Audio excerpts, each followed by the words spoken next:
सीमा की दोनों नंदें बंटी और बबली बहुत आलसी और कामचोर थीं। दोनों की 12वीं की पढ़ाई खत्म हो चुकी थी, फिर भी दोनों घर के किसी भी काम में मदद नहीं करती थीं। अरे बंटी बबली, कब तक सोती रहोगी? उठ जाओ। जब से इनके स्कूल खत्म हुए हैं दोनों इतनी आलसी हो गई हैं कि पूछो ही मत। बहू, आज खाने में क्या बना रही हो? माँ जी, बैगन का भरता, चने की दाल, चावल और रोटी। भाभी, मेरे लिए थोड़ी पूड़ियाँ निकाल देना, भरते के साथ मन है और बहुत जोर की भूख लगी है, फटाफट दे दो। और मेरे लिए ना थोड़ा रायता डाल देना, आज रायता खाने का बड़ा मन है। तुम दोनों पहले नहा तो लो, बाद में अब नाश्ता रोटी एक ही साथ कर लेना, दोपहर के 1 बज रहे हैं। भाभी, अभी बाद में नहा लेंगे ना, आप बस खाना लगा दो। लो, हो गया इनका दिन शुरू। भरी गर्मियों के दिन और रसोई में सीमा अकेली लगी हुई थी। नंदों की मजाल नहीं थी कि रसोई में आकर खुद का खाना भी डाल लें, वो भी सीमा ही थाली में डालकर देगी। बंटी बबली में इतना आलस था, देर से उठना, उठते ही बिना नहाए धोए खाना खा लेना या फिर सोते रहना, ये रोजाना की उनकी आदत थी। एक दिन सीमा की तबीयत थोड़ी ठीक नहीं थी, उसके सिर में बहुत दर्द था। बंटी बबली, तुम्हारी भाभी की तबीयत आज ठीक नहीं है, उसके सिर में बहुत दर्द है। खाना मैंने बना दिया है, तुम दोनों घर की साफ सफाई और बर्तन कर लो। बबली, तू झाड़ू लगा, मैं पोछा लगा दूंगी। अभी बस थोड़ी देर रुक जाना, तब तक तू झाड़ू लगा, मैं लगा दूंगी पोछा। हाँ ठीक है, अभी लगाती हूँ, थोड़ी देर बैठ जाओ। ठीक है, वैसे भी तू झाड़ू लगाती तो पंखा बंद कर देती, गर्मी में बैठा नहीं जाएगा, थोड़ी देर बैठ जाना, कर लेंगे। कामचोर बंटी बबली दोनों फिर से बैठ गई। न घर की साफ सफाई हुई, ना ही बर्तन हुए। जब दवाई के बाद सीमा के सिर में थोड़ा दर्द ठीक हुआ तो वो उठी और उसने सारे घर को और रसोई को समेटा। सीमा चाहती तो घर में काम वाली रख सकती थी, पर अभी किशन का काम ठीक नहीं चल रहा था।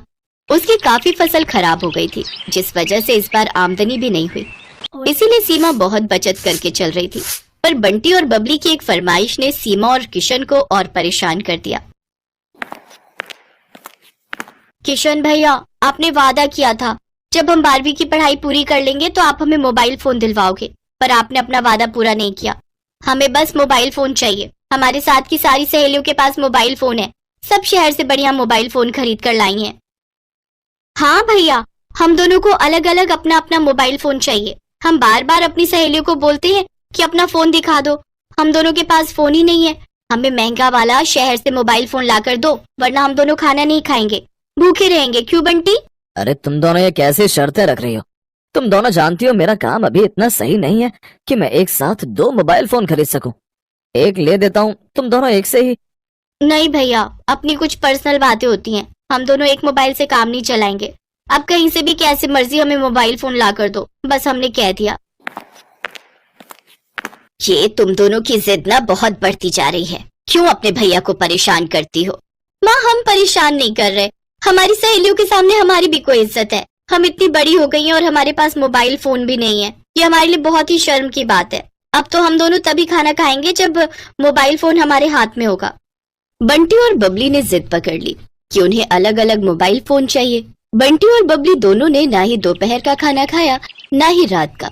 इस वजह से घर में सब बहुत परेशान हो गए और किशन को बंटी और बबली के लिए शहर जाकर नए मोबाइल फोन लाने ही पड़े। अब बंटी बबली के हाथ में अपने अपने मोबाइल फोन आ गए थे तो वो पूरा दिन ही नहीं हिलती थी। बंटी, बबली, पलंग की चादर बहुत गंदी हो रही है, मुझे उतार कर दे दो, मैं कपड़े धोने जा रही हूँ। धो दूंगी, बहुत दिनों से धोई नहीं है। भाभी, आज रहने दो ना, अभी मन नहीं हो रहा उठने का। अब दूसरे कपड़े धो लो, कल दे देंगे। अब पलंग की चादर आपको दे देंगे तो फिर दूसरे बिछाने में टाइम लगेगा, कल धो लेना आप। बंटी बबली, इतना आलस ठीक नहीं है, अब तुम दोनों बड़ी हो गई हो, थोड़ा बातों को समझा करो। कम से कम अपने कमरे को तो साफ रखा करो, बाकी सब तो मैं कर ही देती हूँ। सीमा का बस इतना कहना था कि बंटी और बबली दोनों उससे लड़ाई करने उतर आई।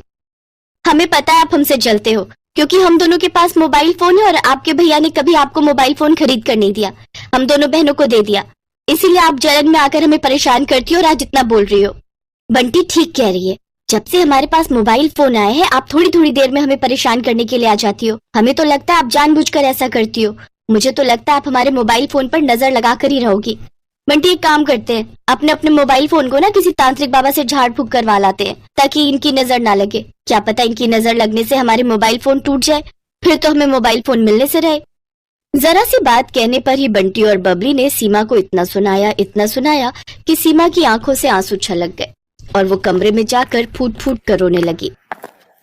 बंटी, बबली, तुम दोनों ने ये ठीक नहीं किया। अरे तुम्हारी भाभी है वो, मैं दुनिया से चली गई तो वही तुम्हारी माँ बनकर देखभाल करेगी।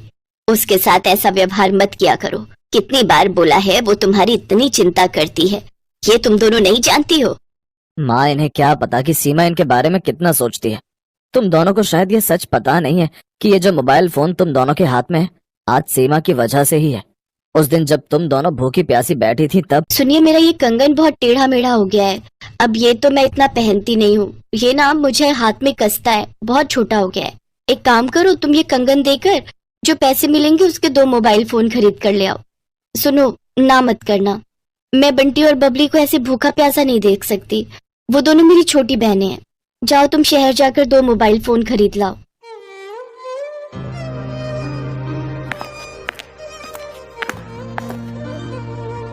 बंटी और बबली को जब सारी बात पता चली तो उन दोनों को अपने बर्ताव पर बहुत शर्मिंदगी हुई।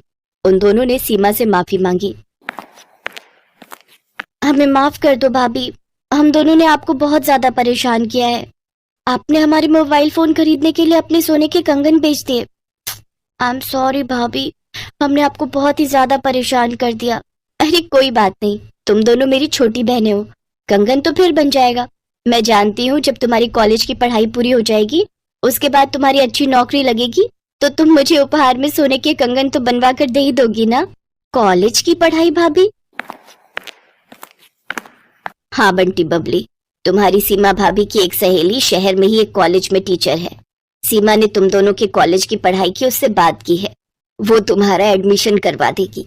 सीमा ने उससे सारी बात कर ली है। सीमा, मुझे तो इस बारे में कुछ पता ही नहीं था।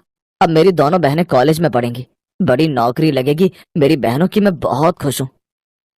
बंटी और बबली अपनी भाभी सीमा के गले लग जाती हैं।